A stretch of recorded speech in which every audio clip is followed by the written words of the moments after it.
ಕಿಟಕಿ ಗ್ರಿಲ್ ಮುರಿದು ಕೆನರಾ ಬ್ಯಾಂಕ್ ದೋಚಲು ಯತ್ನ. ಸೈರನ್ ಸೌಂಡ್ಗೆ ಹೆದರಿ ಕಾಲ್ಕಿತ್ತ ಐನಾತಿ ಕಳ್ಳ.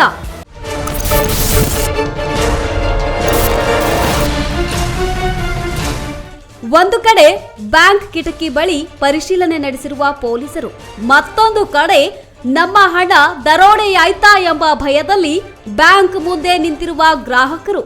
ಈ ದೃಶ್ಯಗಳು ಕಂಡುಬಂದದ್ದು ಶೇಷಾದ್ರಿಪುರಂ ಪೊಲೀಸ್ ಠಾಣಾ ವ್ಯಾಪ್ತಿಯಲ್ಲಿರುವ ಕೆನರಾ ಬ್ಯಾಂಕ್ ಬಳಿ. ರಾತ್ರಿ 3 ಗಂಟೆಗೆ ಕೆನರಾ ಬ್ಯಾಂಕ್ಗೆ ನುಗ್ಗಿದ್ದ ಖದೀಮನೊಬ್ಬ ಕಳ್ಳತನಕ್ಕೆ ವಿಫಲ ಯತ್ನ ನಡೆಸಿರುವ ಘಟನೆ ನಡೆದಿದೆ. ಮೊದಲೇ ಪ್ಲಾನ್ ಮಾಡಿಕೊಂಡಿದ್ದ ಕಳ್ಳ ಶನಿವಾರವೇ ಬ್ಯಾಂಕ್ನಲ್ಲಿರುವ ಹಣ ದೋಚಲು ಬ್ಯಾಂಕ್ ಪಕ್ಕದ ಗ್ರಿಲ್ ಕಟ್ ಮಾಡಿ ಒಳಗೆ ಎಂಟ್ರಿ ಕೊಟ್ಟಿದ್ದ. ಇಂದು ನಸುಕಿನ ಜಾವ ಮತ್ತೆ ಅದೇ ಕಿಟಕಿ ಮೂಲಕ ಬ್ಯಾಂಕಿಗೆ ನುಗ್ಗಿದ್ದಾನೆ. ಆದರೆ ಮುಂದೆ ಆಗಿರೋದೇ ಬೇರೆ.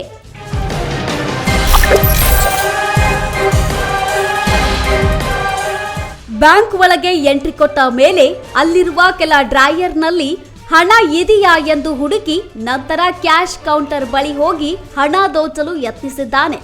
ಆದರೆ ಎಲ್ಲೂ ಸಹ ಹಣ ಇರಲಿಲ್ಲ. ಹೀಗಾಗಿ ಲಾಕರ್ ರೂಮ್ ಬಳಿ ಹೋಗುವುದಕ್ಕೂ ಮುನ್ನ ಸಿಸಿಟಿವಿ ಡಿಸ್ಕನೆಕ್ಟ್ ಮಾಡಲು ಅದರ ವೈರ್ ಕಟ್ ಮಾಡಲು ಯತ್ನಿಸಿದ್ದಾನೆ. ಈ ವೇಳೆ ಬ್ಯಾಂಕ್ನಲ್ಲಿ ಅಳವಡಿಸಿದ ಸೈರನ್ ಜೋರಾಗಿ ಬಾರಿಸಿದೆ. ಯಾವಾಗ ಸೈರನ್ ಬಾರಿಸಿತೋ ರಾತ್ರಿ ಪಾಳಿಯದಲ್ಲಿ ಸೆಕ್ಯೂರಿಟಿಯವರು ಸಹ ಅಲರ್ಟ್ ಆಗಿದ್ದಾರೆ. ಇದರಿಂದ ಬೆದರಿದ ಕಳ್ಳ ಬಂದ ದಾರಿಗೆ ಸುಂಕವಿಲ್ಲದಂತೆ ಸ್ಥಳದಿಂದ ಎಸ್ಕೇಪ್ ಆಗಿದ್ದಾನೆ. ಶೇಷಾದ್ರಿಪುರಂ ಠಾಣಾ ವ್ಯಾಪ್ತಿನಲ್ಲಿ ಫಸ್ಟ್ ಮೇನ್ ರೋಡ್ ಅಲ್ಲಿ ಇರುವಂತಹ ಇದು ಕೆನರಾ ಬ್ಯಾಂಕ್ ಬ್ರಾಂಚ್ ಇದೆ. ಇಲ್ಲಿ ಸೈಡಲ್ಲಿ ಒಂದು ವಿಂಡೋನ ಕಟ್ ಮಾಡಿ ಬೆಳ್ಳೊಂಡಕ್ಕೆ ಒಬ್ಬ ಆರೋಪಿ ಒಳಗಡೆ ಎಂಟ್ರಿ ತಗೊಂಡಿದ್ದಾನೆ. ಆತ ಒಳಗಡೆ ಹೋಗಿ ವೈರ್ಸ್ ಎಲ್ಲ ಕಟ್ ಮಾಡಿಬಿಟ್ಟು ಕಳ್ಳತನಕ್ಕೆ ಪ್ರಯತ್ನ ಪಟ್ಟಿದ್ದಾನೆ ಅನ್ನೋದು ಬೆಳ್ಳೊಂಡಕ್ಕೆ ಕಾಣ್ತಾ ಇದೆ. ಗಾಯತ್ರಿ ಬ್ಯಾಂಕ್ ಹೂಟರ್ ಏನು ಅಲಾರ್ಮ್ ಇರುತ್ತೆ ಅದು ಬಸ್ ಆಗಿದೆ. ಅಲಾರ್ಮಿಂದ ಎಲ್ಲ ಕಡೆ ಸೌಂಡ್ ಆಗಿದೆ.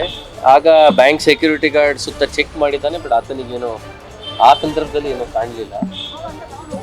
ಬೆಳಗಿನ ಜಾವ ಬ್ಯಾಂಕ್ ಸಿಬ್ಬಂದಿಗಳು ಯಾವಾಗ ವಾಪಸ್ ಬಂದು ನೋಡಿದರು ಆ ಸಂದರ್ಭದಲ್ಲಿ ಅವರಿಗೆ ಕೆಲವು ವೈರ್ಸು ಕಟ್ಟಾಗಿರೋದು, ಕೆಲವು ಕಡೆ ಬಾರ್ ಬೆಂಡ್ ಆಗಿರೋದು, ವಿಂಡೋ ಓಪನ್ ಆಗಿರೋದು ಕಂಡು ಅದು ಆಧಾರ ಮೇಲೆ ಏನೋ ಆಗಿರ್ಬೋದು ಅಂತ ಅವರು ಫುಟೇಜ್ನ ಚೆಕ್ ಮಾಡಿದ್ದಾರೆ. ಆ ಸಂದರ್ಭದಲ್ಲಿ ಅವ್ರ ವ್ಯಕ್ತಿ ಸಂಶಯದ ರೀತಿಯಲ್ಲಿ ಒಳಗಡೆ ಓಡಾಡಿಕೊಂಡಿರುವಂಥದ್ದು ಕಂಡಿದೆ.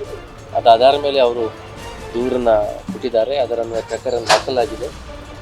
ಈಗಾಗಲೇ ನಮ್ಮ ಫಿಂಗರ್ ಪ್ರಿಂಟ್ ತಂಡದವರು ಬಂದು ಪರಿಶೀಲನೆ ಮಾಡಿದ್ದಾರೆ. ನಮ್ಮ ಅಧಿಕಾರಿಗಳು ಎಲ್ಲ ಬಂದು ಅದನ್ನು ನೋಡಿದ್ದಾರೆ. ಈ ವಿಷಯ ಕುರಿತು ಈಗಾಗಲೇ ತನಿಖೆ ತಂಡನ ರಚನೆ ಮಾಡಿದ್ದಾರೆ. ಕುಲಂಕುಷವಾಗಿ ತನಿಖೆಯನ್ನು ಮಾಡಿ ಪತ್ತೆ ಹಚ್ಚಲಾಗಿದೆ. ಅವರು ಬ್ಯಾಂಕ್ ಸಿಬ್ಬಂದಿ ಅವರು ಕೊಟ್ಟಿರ್ತಕ್ಕಂಥ ದೂರಿನಂದ್ರೆ ಇನ್ನೂ ಕಲ್ಪನೆ ಆಗಿಲ್ಲ. ನಿನ್ನೆ ನೈಟ್ ಆಗಿದೆ ಅಂತ, ಬಿಕಾಸ್ ನಿನ್ನೆ ನೈಟ್ ಹೂಟರ್ ಸೌಂಡ್ ಆಗಿದೆ. ಸೆಕ್ಯೂರಿಟಿ ಗಾರ್ಡ್ ಹೇಳಿರೋ ಪ್ರಕಾರ ನಿನ್ನೆ ನೈಟು ಅಲಾರ್ಮ್ ಒಂದು ATM ಅಲ್ಲಿ ಒಂದು ATM ಆಗಿದೆ. ATM ಅಟೆಂಪ್ಟ್ ಆಗಿದೆ. ಅದು ಬಾಕ್ಸ್ ಓಪನ್ ಮಾಡಿದ್ದಾನೆ. ಅಷ್ಟೊತ್ತಿಗೆ ಅಲ್ಲಿನೂ ಅಲಾರ್ಮ್ ಸೌಂಡ್ ಆಗಿದೆ. ಹೆದರ್ಕೊಂಡು ಆತ ಓಡೋಗಿದೆ. ನೋಡ್ಬೇಕು ಅಲ್ಲಿ ಆರೋಪಿ ಹುಡುಕ್ಬೇಕು. ಗ್ರಾಹಕರು ತುಂಬಾ ಭಯ ಪಡ್ಕೊಂಡಿದ್ದಾರೆ. ಅಲ್ಲ, ಅದಕ್ಕೆ ಗ್ರಾಹಕರು ನಾನು ಈಗಾಗಲೇ ಬ್ಯಾಂಕ್ ಸೆಕ್ಯೂರಿಟಿ ಆಫೀಸರ್, ಇಲ್ಲಿ ಬ್ರಾಂಚ್ ಸೆಕ್ಯೂರಿಟಿ ಆಫೀಸರ್ ಇದ್ದಾರೆ, ಅವ್ರ ಜೊತೆಗೆ ಮಾತನಾಡಿದೆ. ನಾವು ಕಾಲಕ್ಕೆ ಅವ್ರ ಜೊತೆಗೆ ಮೀಟಿಂಗನ್ನು ಮಾಡ್ತಾ ಇರ್ತೀವಿ. ಪ್ರತಿ ಬ್ರಾಂಚಿಗೆ ಸಂಬಂಧಪಟ್ಟಂತೆ ಅಲ್ಲಿ ಏನು ಕೈಗೊಳ್ಳಬೇಕಾಗಿದೆ ಅವ್ರ ಕ್ರಮಗಳು ಭದ್ರತೆ ಸಲುವಾಗಿ ಅದರ ಬಗ್ಗೆ ಅವರನ್ನು ಸಲಹೆ ಸೂಚನೆಗಳನ್ನು ಸಕಾಲದಲ್ಲಿ ನೀಡ್ತಾ ಇರ್ತೀವಿ. ಕಳೆದ ತಿಂಗಳು ಸಹ ಇದೇ ರೀತಿ ಒಂದು ಮೀಟಿಂಗನ್ನು ಮಾಡಿ ಅವರೆಲ್ಲರಿಗೆ ಭದ್ರತೆ ಸಲುವಾಗಿ ಸಾಕಷ್ಟು ಸೂಚನೆಗಳನ್ನು ನೀಡಿದ್ದೇವೆ. ಈಗಲೂ ಅವರಿಗೆ ಅದನ್ನೇ ಹೇಳಿದ್ದೇವೆ. ಕೆಲವು ವೀಕ್ ಪಾಯಿಂಟ್ಸ್ ಇರ್ತದೆ, ಅದು ನಾವು ಸೂಕ್ಷ್ಮವಾಗಿ ಗಮನಿಸಿ ಅದನ್ನು ಅಲ್ಲೇ ಸರಿ ಮಾಡಿಸ್ಬೇಕಾಗಿದೆ ಅಂತ. ಸೊ ನಾವು ಈ ನಿಟ್ಟಿನಲ್ಲಿ ಪತ್ತೆ ಹಚ್ಚುವಂಥದ್ದು ಕ್ರಮ ಕೈಗೊಂಡು ಬಂದಿರೋದು CCTVಯಲ್ಲಿ ಮೇಲ್ನೋಟಕ್ಕೆ ಒಳಗಡೆ ಓಡಾಡುತ್ತಿರತಕ್ಕಂಥ ಒಬ್ಬ ವ್ಯಕ್ತಿ ನಾನು ಯಾರು ಸಹಚರ ಇದ್ರು ನೋಡ್ಬೇಕು. ATM ಬಳಿ ಹೋದಂತ ಆ ಕಳ್ಳ ಈ ಕಳ್ಳ ಇಬ್ರು ಒಂದೇನಾ ಸರ್? ಠಾಣೆ ಪೊಲೀಸರು ಕೂಡ ಬಂದು ವಿಸಿಟ್ ಮಾಡ್ಕೊಂಡು ಹೋಗಿದ್ರು. ಸಹಜವಾಗಿ ಒಂದೇ ಪೀರಿಯಡ್ ಅಲ್ಲಿ ಆಗಿರ್ತಕ್ಕಂಥ ಅಫೆನ್ಸು, ಹಾಗಾಗಿ ಅವರು ತಾಳೆ ಮಾಡಲಿಕ್ಕೆ ನೋಡ್ತಾರೆ. ವಿ ವಿಲ್ ಸಿ ಇನ್ನು ಘಟನೆ ಬಗ್ಗೆ ಸೆಕ್ಯೂರಿಟಿಯವರು ಬ್ಯಾಂಕ್ ಆಡಳಿತ ಮಂಡಳಿಗೆ ತಿಳಿಸಿದ್ರು.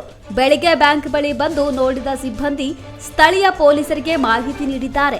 ಸ್ಥಳಕ್ಕೆ ಆಗಮಿಸಿದ ಶೇಷಾದ್ರಿಪುರಂ ಪೊಲೀಸರು ಹಾಗೂ ಸೋಕೋ ಟೀಮ್ ಪರಿಶೀಲನೆ ನಡೆಸಿದ್ದಾರೆ. ಬ್ಯಾಂಕಿನ ಸಿಸಿಟಿವಿ ಫುಟೇಜ್ ವಶಕ್ಕೆ ಪಡೆದಿರುವ ಪೊಲೀಸರು ಪ್ರಕರಣ ದಾಖಲಿಸಿಕೊಂಡು ಕಳ್ಳನಿಗಾಗಿ ಬಲೆ ಬೀಸಿದ್ದಾರೆ. ಮತ್ತೊಂದು ಕಡೆ ಹಲಸೂರು ಗೇಟ್ ಪೊಲೀಸ್ ಠಾಣಾ ವ್ಯಾಪ್ತಿಯಲ್ಲಿ ಎಚ್ಡಿಎಫ್ಸಿ ಬ್ಯಾಂಕ್ ಎಟಿಎಂ ದೋಚಲು ವಿಫಲ ಯತ್ನ ನಡೆಸಲಾಗಿದೆ. ಈ 2 ಪ್ರಕರಣಗಳಲ್ಲಿ ಒಬ್ಬನೇ ಕಳ್ಳನಿದ್ದಾನ ಎಂಬ ಬಗ್ಗೆ ಪೊಲೀಸರು ತನಿಖೆ ಮುಂದುವರೆಸಿದ್ದಾರೆ. ಅದೇನೇ ಹೇಳಿ, ಸಾಕಷ್ಟು ಮಂದಿ ತಮ್ಮ ಜೀವನವೆಲ್ಲ ದುಡಿದ ಹಣವನ್ನು ಸೇಫ್ ಆಗಿರಲಿ ಅಂತ ಬ್ಯಾಂಕಿನಲ್ಲಿ ಇಡ್ತಾರೆ. ಆದರೆ ಕಳ್ಳರ ಕಣ್ಣು ಬ್ಯಾಂಕ್ ಹಣದ ಮೇಲೆ ಬಿದ್ದಿರೋದು ಭಯ ಉಂಟು ಮಾಡಿರೋದಂತೂ ಸುಳ್ಳಲ್ಲ.